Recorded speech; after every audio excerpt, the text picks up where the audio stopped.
కాబట్టి నేను అనే వస్తువు ఏదో ఎరిగి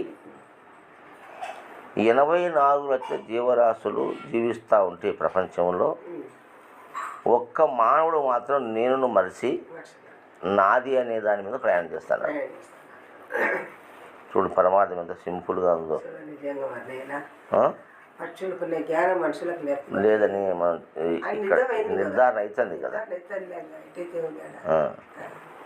దీన్ని నిన్న మనం చెప్పుకున్నాం. ఆకలి నిద్ర భయ మైథునములు పశుభిన్నల సమాన. ఆకలి నిద్ర భయ మైథునములు పశువులకు మనుషులకు ఒకటే సమానం. అది నేను. నువ్వంటింది ఇక్కడ నీ దేహంలో ఆకలి నిద్ర భయ మైథునం. ఇదే నీవు. ఇది నీ నిజ రూపం. నీకేం